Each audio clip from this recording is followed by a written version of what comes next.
At HZad Education, we look at your speaking, we pick it apart and analyze every single mistake. That's what we're going to do in this video with this sample speaking answers that I have in front of me from the student. I'm going to analyze his mistakes, and this is how you want to evaluate yourself at home and see if you're making the same mistakes or doing better or worse. This will help you intensely in preparing for your own exam once you see how your CELPIP speaking is marked. So check it out. This is the student's first answer. Let's hear it. The picture clearly portrays some festival where kids are playing with colors. Now, first impressions are very important, guys. This student has a little stutter, not a big one, but the reason why this is happening, there's two. One is you don't take a deep breath before the speaking timer starts. Just do that. Take a deep breath and then start. It usually gives you a very good flow, good energy, and relaxes you before you start. So the nervousness goes out of the window. The other thing is you want to be more expressive. Instead of being monotone, you want to be natural. This picture right here is fascinating because it shows. So I would insert a word like fascinating, interesting, or so on to give myself that expression and make me natural. So even the first sentence is the best sentence. On the foreground of the picture, there are two kids who are talking among them. Every time you say you lose marks. This is the most common mistake students make. Instead of you should just pause. Don't say anything, just pause. Themselves, and one of them is wearing a red hat. In the center, the yellow guy is. There is no connector here. So you went from the introductory sentence to on the foreground we see, and then there's no moreover in the center. In part 3, most of you get really nervous or absorbed into the time, and you're trying to say everything quickly within the time limit. This is the reason why you start saying sentences like on the left we see this, in the middle we see this, but you forget to use connectors. That's exactly what's happening with the student. There should have been a connector, otherwise it's just sentence, sentence, and sentence. Is mixing the color, and it is clearly visible from that the one kid is. Let me say the same thing again. And he's mixing the color, and it is clearly visible that one kid is. What's the difference, guys, between how I said it and how the student is saying it? The student is saying ums, and in the same places I am just pausing. Instead of saying ums, just pause, because every time you're saying you're losing marks. Spraying color to that guy with his. On that guy, grammar mistake. His spray gun. There is two more guys on the back of. Should be there are two more guys, grammar mistake. But again, you can see there's no connector. So this is a common problem we're seeing here in all the sentences. And this theme will continue. So we'll go back, we'll look at another recording. Before we do, one other thing here is, did you hear any adjectives? Is there a description of someone who is really frustrated or excited or elated, or he seems to be quite frustrated? Now, when you say seems to be quite frustrated, it's like an imagination. It feels that way.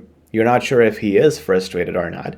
And having a mixture of that, like an expression, it can be seen, it can be observed, it seems like he's frustrated. That is a good phrase. And then you have actual phrases where you just explain what they look like. He looks frustrated. That gives you a good range.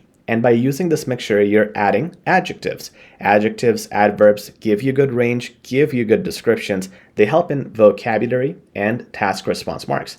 The student here, like most students, is just using verbs. He's doing this, he's doing this, he's doing this. And there is nothing additional. There's no sentence that is giving something new or something in terms of a range to the examiner. So let's see if they do a better job in the next one. Before I go to the next one, what about the pace of the student? The pace was good. The pace was beautiful, calm. He did not sound nervous, although he was saying ums. He didn't sound nervous in terms of pace. He was not rushing it. That I liked. Let's see if he does better in this next attempt. Hi Sanjana, how are you? Listen, I have heard that you have failed in your exam. See right here, How are you? Where's that expression? I mean, do you say it with low energy to your friends who you want to talk to? I mean, even if you do, in CELPIP, you have to exaggerate it. Just like if you're a customer service representative, you fake it, right? You're a server, you fake it for a good tip. Do that here too. This is for your exam. So, hey, Sanjana, how are you? It's been a long time since I talked to you, and whatever else you want to build on that. Expressions are missing. One other thing is the student started the next sentence by saying see. That is not really grammatically correct. You can replace it with something like listen. I wanted to talk to you about. Even that I would avoid because listen doesn't really fit in a sentence grammatically, but much better than see. And due to that, you are planning to give up studies? Due to that is a very good connector. Why do you need to say and? When you say and, you're going to use and so many times, so now you're adding repetitions. Just say due to that, remove and. The same also goes when you say also, and then you say and also. Defeats the purpose of also. Okay, try to reduce or eliminate your ands. See, failure in life is inevitable. Someone fails earlier and someone fails later. I can tell you something, and based on my own experience, I can tell you some give you some advice. Firstly, Now he is going to start with his advice. The problem here is the introduction has taken almost 25 to 30 seconds. There was no need to say something general like some people fail in life, some early, or some people fail late. Instead of that, hey, I heard that you were going through these problems. Here are some suggestions. Firstly, so your intro should be maximum 10 to 15 seconds because the content, main content, this is part one, giving suggestions. Main content is your suggestions. And if you have taken 33% of the time in the intro, a lot of time will be taken in the conclusion. You have less than half the time for the actual suggestions. Task response mark is being lost here. you should look into the drawbacks what you have drawbacks of yours and try to rectify those based on your own experience. That's good. Based on your own experience, it's addition to what he was saying. It's a complex sentence right there, so that's nice. One thing I'm going to say here is just how he mentioned you should. This is something examiners, and we hear all the time in part one. You should do this, you should do this, you should do this. Guys, try to rephrase things, try to make different expressions. There are so many things you can say here. You should, use it once, that's okay. You should, I would highly recommend it.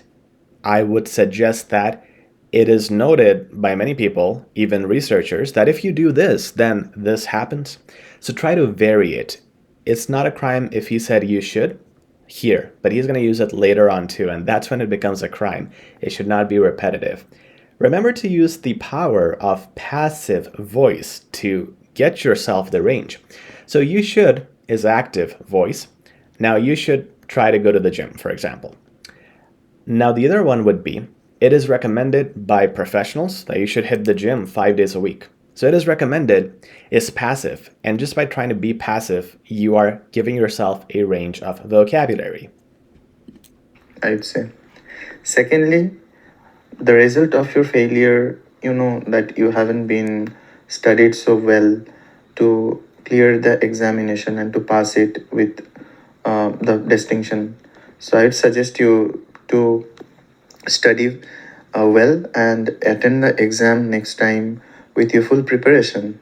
Thirdly, These points are being rushed because the intro was too long, and there's two problems right here. One is in terms of vocabulary. There's fillers, you know, and so. While so was used in a conclusion, it's nice, but he could have said therefore or hence or that's why. Avoid common words or filler words like you know or so. So that's one problem with vocab. The next problem is when you are making a suggestion, you always have to explain why and how. So give reasoning behind your suggestion. Don't just say do this, but why should I do this or how should I do this? That will help your description and task response. Let's listen to the third suggestion anyway. I think you should take some good See what I mean? You should. Repetitive. coaching or consult with some good mentor who can help you to get a good marks in the exam. That will also boost your confidence to attend the exam for the next time. This was a better description. So here he has some grammatical mistakes, but apart from that, he explained how. He explained the process. You find a good instructor, he will help you or she will help you, and that will boost your confidence to getting a good mark in your exam. It's a simple thing. Everybody knows that's what happens when you take coaching. And by the way, that's how you can take our coaching as well. Our email is in the description if you want CELPIP classes. But you have to explain everything in the exam to the examiner as if they were a 5-year-old kid. Look, if you are ever talking about even something like fat reduction, drink some apple cider. It's going to reduce fats. This is not enough description. Everybody knows apple cider reduces fats, but you got to explain. You got to go scientific here. You have to explain apple cider is known for having a higher level of pH. It is acidic in nature, which is detrimental to fats, and that's why it burns approximately 1% of your body fat every tablespoon you drink per day. If you cannot do this, don't use the apple cider example. Everything you say, you have to explain it as if you were explaining it to a 5-year-old kid, step by step. Okay? So some good things the student is doing, some things he needs to work on. At the end of the day, we have to look at all his tasks and get the score. But right now, if I were looking at just this, I would give him a score of 6 only. This should be a wake-up call for you if you speak like this or worse.